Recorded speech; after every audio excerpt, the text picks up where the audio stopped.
Hello, जय हिंद, नमस्कार साथियों। स्वागत करते हैं आप सभी का ऐसे वीडियो में जहां से प्रश्न आपके एग्जाम में आ सकते हैं। तो आज का आपका पहला प्रश्न है, भारतीय संविधान के किस भाग में आपातकाल के बारे में प्रावधान दिया गया है।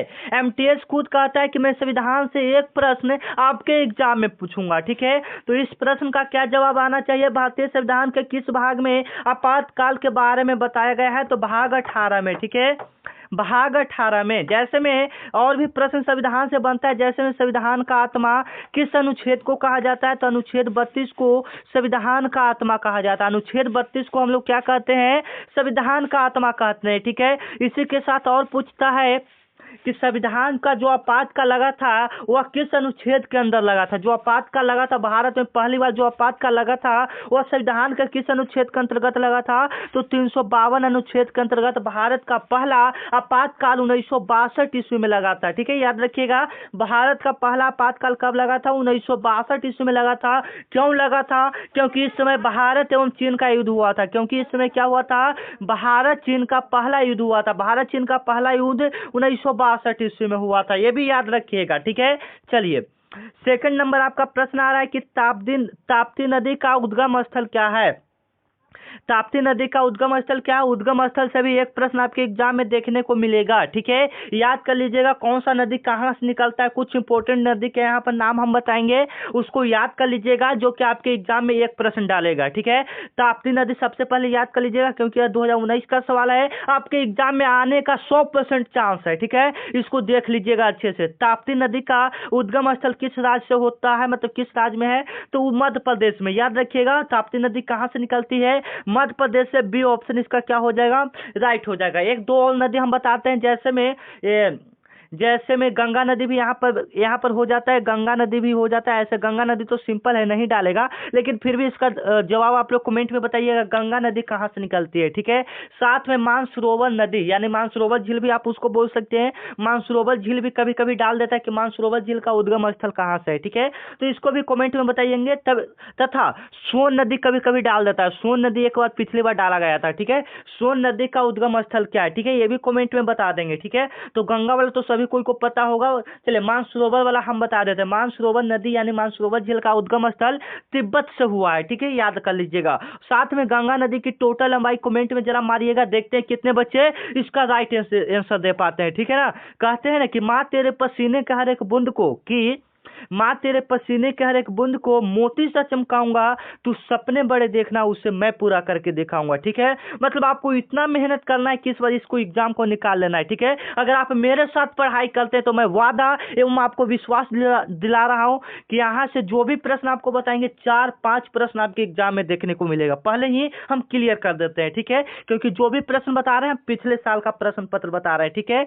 कुतुब मीनार का जो प्रवेश द्वार है, कुतुब मीनार का जो प्रवेश द्वार है उसका नाम अलाई दरवाजा है, ठीक है। याद करिएगा, उसका नाम अलाई दरवाजा है। उसको किसने बनाया था, ठीक है। कुतुब मीनार का प्रवेश द्वार अलाई दरवाजा किसने बनाया था, ठीक है, काफी इंपॉर्टेंट है।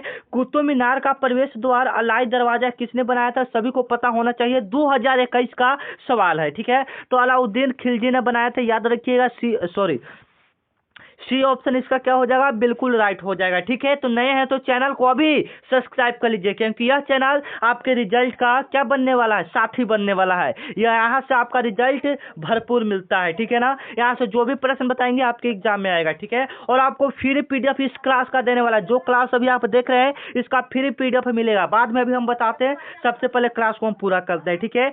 कुतुब मीनार का प्रवेश द्वार अलाई दरवाजा किसने बनाया था, अलाउद्दीन खिलजी ने बनाया था। अब बताएंगे आप लोग कि कुतुब मीनार का निर्माण किसने करवाया था। देखते हैं कितने बच्चे इसका राइट आंसर दे पाते हैं, क्योंकि कुतुब मीनार से एक प्रश्न डालेगा तो दो ही प्रश्न कुतुब मीनार से डालेगा, या तो उसका दरवाजा किसने बनाया था या कुतुब मीनार का निर्माण किसने करवाया था। दोनों को हम यहाँ पर क्लियर कर देंगे, ठीक है। चलिए, 4 नंबर आपका प्रश्न कि भारत का पहला केंद्रीय बैंक कब स्थापित हुआ। भारत का पहला केंद्रीय बैंक कब स्थापित हुआ, कितना में स्थापित हुआ, ठीक है। तो सबसे पहले क्लियर करें कि आखिर केंद्रीय बैंक कौन था। तो भारत का पहला केंद्रीय बैंक, एक मिनट, आरबीआई था। याद रखिएगा, आरबीआई था, ठीक है। भारत का पहला केंद्रीय बैंक कौन था, आरबीआई था। इसका स्थापना 1935 ईस्वी में हुआ था। याद रखिएगा, इसका स्थापना कब हुआ था, 1935 ईस्वी में हुआ था। कमेंट में जरा बताएंगे आरबीआई का पूरा नाम क्या होता है। देखते हैं कितने बच्चे इसका राइट आंसर दे पाते हैं, ठीक है। लास्ट में आप अपना स्कोर साझा करेंगे कि आपने कितना प्रश्न सही किया। लास्ट तक वीडियो को देखिए और बताइए कि कितना प्रश्न आप लोग सही किए हैं। ठीक है, चले 5 नंबर आपका प्रश्न आ रहा है जो कि आपके एग्जाम के लिए काफी इंपॉर्टेंट है, तथा आरबीआई का पूरा नाम आपको कमेंट में जवाब दे देना है। ठीक है, वेम्बनाड झील किस राज्य में स्थित है? झील से भी एक प्रश्न आपके एग्जाम में देखने को मिल सकता है। ठीक है, तो इसको देख लेंगे अच्छा से हम लोग। वेम्बनाड झील कहाँ में है? केरल में ही, याद कर लेंगे। ठीक है, वेम्बनाड झील कहाँ में है? केरल में। ठीक है, अगर इसी के साथ कुछ इंपॉर्टेंट झील जैसे में नागताल झील, सात ताल झील, जिसके लास्ट में ताल लगा रहता है, वो ज्यादातर झील उत्तराखंड में होता है। ठीक है ना, जहाँ ज्यादातर ताल जो लगा रहता है वो कहाँ में रहता है? उत्तराखंड में रहता है। ठीक है, चलिए 6 नंबर आपका प्रश्न आ रहा है कि किस मुगल बादशाह ने जिले इलाही ईश्वर की छाया की उपाधि धारण कर ली थी? ठीक है, किस मुगल बादशाह ने जिले इलाही उपाधि धारण कर लिया था? क्योंकि अकबर बाबर से एक प्रश्न आपका रिपीट है यानी पूछा जा सकता है। ठीक है, तो 6 नंबर का कौन सा आंसर राइट होगा? तो अकबर राइट आंसर हो जाएगा। इन्होंने जिले इलाही यानी ईश्वर की छाया का उपाधि धारण कर लिया था। डी ऑप्शन, खुद को अपना भगवान मानने लगे थे। ठीक है, डी ऑप्शन यहाँ पर क्लियर हो जाएगा। ठीक है, चलिए 7 नंबर आपका प्रश्न है, साथ में जवाब देते जाएंगे। ठीक है ना, इतना मेहनत से आप लोगों के लिए प्रश्न लाते हैं तो एक लाइक तो बनता है। ठीक है, इस वीडियो का टारगेट हम लोग रखते हैं 500 लाइक रखते हैं। ठीक है ना, इस वीडियो का लाइक का टारगेट कितना रखते हैं? 500 रखते हैं। ठीक है ना, आप लोग इतना तो कर ही सकते हैं। ठीक है ना, चलिए सिजदा और पैबोसो की प्रथा किसने शुरू किया था? सिजदा और पैबोसो की प्रथा किसने शुरू किया था? ठीक है, काफी इंपॉर्टेंट है कि सिजदा और पैबोसो की प्रथा, कैसे एक प्रथा चलता है ना, सती प्रथा, बाल प्रथा, मतलब बच्चा में शादी, उसी प्रकार से सिजदा और पैबोसो एक प्रथा है, उसको किसने शुरू किया था? तो बलबन ने शुरू किया था। बी ऑप्शन इसका क्या हो जाएगा? बिल्कुल राइट हो जाएगा। इसी के साथ 8 नंबर प्रश्न को हम लोग देखेंगे। निम्नलिखित में से कौन सा विश्व का सबसे प्रसिद्ध वनस्पति उद्यान है? विश्व का पूछ रहा है तो कोलकाता तो विश्व में आएगा नहीं, न्यूयॉर्क आ सकता है, लेकिन इंग्लैंड का क्यू गार्डन है। ठीक है, बी वाला ऑप्शन यहाँ पर क्या हो जाएगा? बिल्कुल राइट हो जाएगा। इंग्लैंड का क्यू गार्डन सबसे प्रसिद्ध है वनस्पति में। ठीक है, पेड़ पौधा में। ठीक है, चलिए 9 नंबर आपका सवाल आ रहा है, सलाल परियोजना किस नदी पर स्थित है? ठीक है, काफी इंपॉर्टेंट सवाल है, सलाल परियोजना किस नदी पर स्थित है। उससे पहले मैं आपको इस क्लास का फ्री पीडीएफ कैसे लेना है वो आपको बता देते हैं। यहाँ पर मेरा व्हाट्सएप नंबर अभी आपको दिखेगा। ठीक है, उसका स्क्रीनशॉट लेना है, जब क्लास समाप्त हो जाए तब जाके आपको मैसेज करना कि हाँ सर हमको पीडीएफ चाहिए, तो इधर से ग्रुप का लिंक जाएगा और पीडीएफ भी भेज दिया जाएगा। ठीक है, तो चलिए 93 34 51 71 19 यह मेरा व्हाट्सएप नंबर, इस पर आपको बोला कि हाँ सर मुझे पीडीएफ चाहिए, तो इधर से भेज दिया जाएगा एवं ग्रुप का लिंक भेज दिया जाएगा, जिस पर क्लिक कीजिएगा ग्रुप में ऐड हो जाएगा और ग्रुप में आपका सभी चीज डाला जाता है, जो वैकेंसी आता है, क्लास होता है, पीडीएफ सब वही। ठीक है ना, सलाल परियोजना किस नदी पर स्थित है? ठीक है ना, तो सी चिनाब नदी पर। ठीक है, चिनाब नदी पर सलाल परियोजना स्थित है। सलाल परियोजना किस नदी पर स्थित है? तो चिनाब नदी पर स्थित है। काफी इंपॉर्टेंट सवाल है, आपके एग्जाम में आ सकते हैं। ठीक है, चलिए 10 नंबर आपका सवाल है कि भारतीय संविधान का कौन सा भाग, एक मिनट, भारतीय संविधान का कौन सा भाग, भारतीय संविधान का कौन सा भाग सार्वजनिक सेवा आयोग से संबंधित है? ठीक है, सार्वजनिक सेवा मतलब सभी का सेवा करना, कौन सा संविधान का भाग के अंदर आ रहा है? ठीक है ना, तो भाग 14 के अंतर्गत सार्वजनिक सेवा आयोग से संबंधित है। ठीक है, चलिए 11 नंबर आपका सवाल आ रहा है, 1226 से 1287 तक दिल्ली सल्तनत का शासक कौन था? काफी इंपॉर्टेंट सवाल है, 1266 से 1287 तक दिल्ली सल्तनत का शासक कौन था? काफी इंपॉर्टेंट सवाल है, इतिहास से यह प्रश्न डाल दिया है और आपके एग्जाम में आने का संभावना है। तो ऊपर हम इसके बारे में बताए थे, बलबन जो था ना, ऊपर कुछ प्रथा लागू किया था। ठीक है, तो सी ऑप्शन इसका क्या हो जाएगा? बिल्कुल राइट हो जाएगा। ठीक है, 12 नंबर आपका सवाल है कि ताक्सन समझौता किस वर्ष हुआ था? ठीक है, ताक्सन समझौता किस वर्ष हुआ था? तो 1966 ईस्वी में हुआ था। ठीक है ना, ताक्सन समझौता कब हुआ था? 1966 ईस्वी में हुआ था। चलिए 13 नंबर प्रश्न को हम लोग देख लेते हैं कि भारत के किस राज्य में काले बेलिया नृत्य प्रचलित है? ठीक है, काफी इंपॉर्टेंट सवाल है, आपके एग्जाम में आ सकता है, नृत्य से एक प्रश्न निश्चित है। ठीक है ना, तो याद कर लेंगे काल बेलिया नृत्य कहाँ प्रचलित है? ठीक है, तो एक राजस्थान में प्रचलित है। ठीक है ना, चलिए 14 नंबर आपका निम्नलिखित में से कौन सा नदी अरब सागर में गिरती है? चारों ऑप्शन में से बताना है कौन सा ऐसा नदी है जो अरब सागर में गिरती है। तो गोदावरी नदी अरब सागर में गिरती है, जिसका ए ऑप्शन क्या है यहाँ पर हो जाएगा? बिल्कुल करेक्ट हो जाएगा। ठीक है ना, 15 नंबर आपका सवाल है कि भारतीय रिजर्व बैंक का राष्ट्रीयकरण कब हुआ था? ठीक है, भारतीय रिजर्व बैंक का राष्ट्रीयकरण कब हुआ था? सभी को पता है, 1935 ईस्वी में, 1935 ईस्वी में स्थापना यानी राष्ट्रीयकरण 1935 ईस्वी में, ठीक है। इसका शॉर्ट रूप आरबीआई होता है। भारत में पहली बार जनगणना किस वर्ष हुआ था? काफी बच्चे इसका राइट आंसर जान रहे होंगे, तो कमेंट में जरूर एक बार दीजिएगा, भारत में पहली बार जनगणना कब हुआ था? बिल्कुल सही जवाब क्या होगा? 1881 हो जाएगा, जो कि बी ऑप्शन पर है, ठीक है। चलिए 17 नंबर है, मेक इन इंडिया कार्यक्रम के लोगो क्या है? जो मेक इन इंडिया कार्यक्रम शुरू किया गया है उसका लोगो क्या है? तो उसका लोगो चित्ता है, याद रखिएगा, उसका लोगो क्या है?